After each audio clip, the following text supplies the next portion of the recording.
Hello student, I am दिशा सोनगरा और आज हम देखने वाले हैं रीएब्जॉर्प्शन और सिक्रीशन की प्रोसेस किस टाइप से होती है नेफ्रॉन में। ठीक है, मेजर कौन से न्यूट्रिएंट का रीएब्जॉर्प्शन होता है, कौन से न्यूट्रिएंट्स का सिक्रीशन होता है। और हम बात कर रहे थे एक्सक्रीटरी सिस्टम या फिर बोल सकते हैं यूरिनरी सिस्टम की। तो अब हम स्टार्टिंग करते हैं।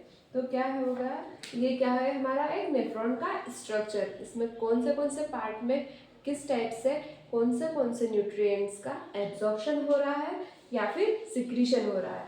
ये वाला पार्ट हमारा हो गया ग्लोमेरुलस। ठीक है, या फिर बोल सकते हैं हम बाउमेन कैप्सूल। तो यहाँ पे क्या हो जाएगा हमारा अल्ट्रा फिल्ट्रेशन। अल्ट्रा फिल्ट्रेशन होने के बाद फिर जो हमारा आगे फिल्ट्रेट है वो आगे की ओर प्रोसेस करेगा, आगे की ओर पहुँचेगा। तो यहाँ पे सबसे पहले पार्ट कौन से होगा, तो पीसीटी।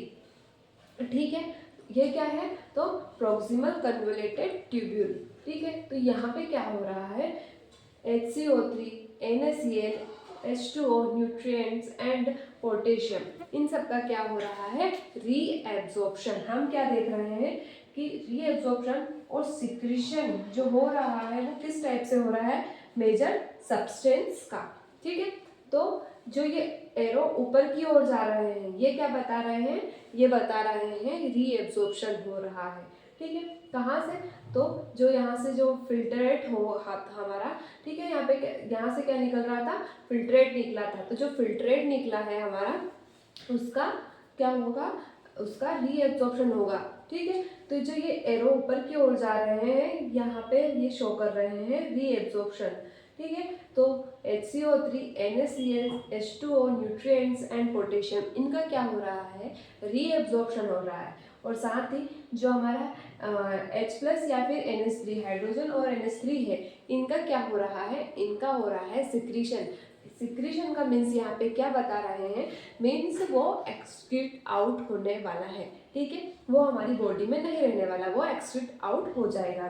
ठीक है, तो ये एरो जो अंदर की ओर बता रहे हैं, इसके अंदर जा रहे हैं, तो ये क्या है, ये वो सब्सटेंस है जो हमारे बॉडी से एक्सक्रीट आउट होने वाला है।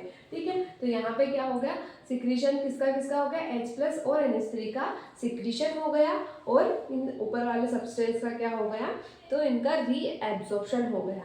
देन फिर जो हमारा फिल्ट्रेट है अगेन कहाँ ट्रेवल करेगा, तो जो हमारा हेनले लूप है, जो हेनले लूप है इसमें 2 लिम्स होते हैं। First is descending and another second is ascending. ठीक है, तो डिसेंडिंग लिम्ब और जो असेंडिंग लिम्ब है ये आपस में किस टाइप से वर्क करते हैं, अपोजिट वर्क करते हैं। ठीक है, ये हो गया हमारा असेंडिंग लिम्ब। ठीक है, इसका वर्क क्या होता है, ज़्यादा से ज़्यादा वाटर को रीएब्जॉर्ब करने का वर्क। ठीक है, ये क्या करता है, ज़्यादा से ज़्यादा वाटर को रीएब्जॉर्ब करता है। मीन्स यहाँ से क्या निकल रहा है, वाटर, और ये क्या है, तो ये इंटरस्टिशियल फ्लूइड है। ठीक है, इंटरस्टिशियल स्पेस बोल सकते हैं या फिर फ्लूइड है, जहाँ पे वाटर क्या हो रहा है, रीएब्जॉर्ब हो रहा है। तो ये एरो यहाँ से क्या बता रहा है कि वाटर का रीएब्जॉर्प्शन हो रहा है।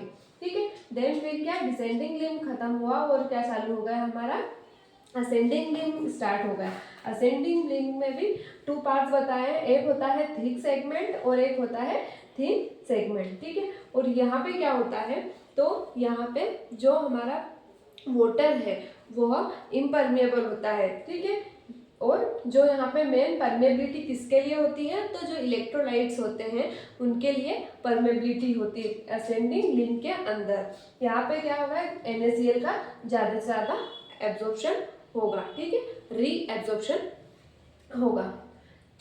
ये भी यहाँ पे क्या बता रहे हैं, क्या शो कर रहे हैं कि ये इस जो लिम्ब है, लिम्ब से बाहर की ओर एरो शो हो रहा है। मीन्स ये एरो क्या बता रहा है कि ये NaCl भी क्या हो रहा है, रीएब्जॉर्ब हो रहा है। ठीक है, तो जो हमारा डिसेंडिंग लिम्ब है यहाँ पे क्या होता है, ज़्यादा से ज़्यादा वाटर का रीएब्जॉर्प्शन, और जो हमारा असेंडिंग लिम्ब है यहाँ पे क्या होता है, ज़्यादा से ज़्यादा इलेक्ट्रोलाइट्स का रीएब्जॉर्प्शन। देन फिर आते हैं हम DCT पे, मीन्स डिस्टिल कन्वोलेटेड ट्यूब्यूल पे।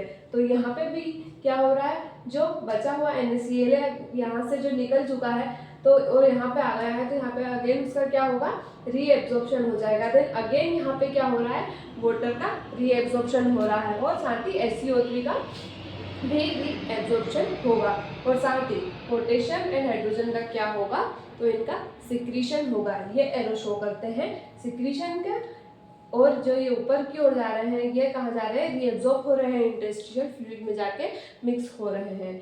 देन अगेन फिर इसके बाद लास्ट वन क्या बचा हमारा, कलेक्टिंग डक्ट। ठीक है, तो कलेक्टिंग डक्ट किस टाइप से होती है, ये ब्रांच फॉर्म में होती है, इसकी बहुत सारी ब्रांचेस होती है, और साथ ही इसमें एक और चीज क्या होती है, सबसे ज्यादा तो वाटर का रीएब्जॉर्प्शन होता है, हाई अमाउंट में क्या होता है, वाटर का रीएब्जॉर्प्शन होता है। क्यों, क्योंकि जो हमारी यूरिन है उसको ज़्यादा से ज़्यादा कंसंट्रेट बना सके। ठीक है, कितने टाइम, यहाँ से यहाँ तक के प्रोसेस में 4 टाइम इसमें कंसंट्रेशन होता है। ठीक है, 4 टाइम कंसंट्रेट होती है हमारी यूरिन। ठीक है, और फिर वो कैसे 180 लीटर से कितनी पहुंच जाती है, ओनली 1 या फिर 1.5 लीटर तक ही पहुंच पाती है। ठीक है, तो यहाँ पे एक और क्या होता है, जो ऑस्मोलरिटी होती है उसको मेंटेन करना पड़ता है, और जो बैलेंस है उसको मेंटेन करने के लिए क्या करना पड़ता है, यहाँ से कुछ यूरिया वापस से कहाँ चले जाता है, जो हमारा हेनले लूप है वहाँ पे चले जाता है। ठीक है, यहाँ से यूरिया का ट्रांसफर हो जाता है, किसके लिए, एक मेंटेनेंस, एक बैलेंस बना रहे बॉडी में। ठीक है, इसीलिए कुछ यूरिया कलेक्टिंग डक्ट से जो हेनले लूप है वहाँ पे चले जाता है। तो इस टाइप से क्या होता है, एक मेजर सब्सटेंस का रीएब्जॉर्प्शन होता है और सिक्रीशन होता है। तो ये क्या था हमारा, reabsorption and secretion of major substance. ठीक है, तो अब इसको हम यहाँ कंप्लीट करते हैं और नेक्स्ट पार्ट पे आते हैं जिसमें हम देखेंगे काउंटर करंट सिस्टम। ठीक है, थैंक यू।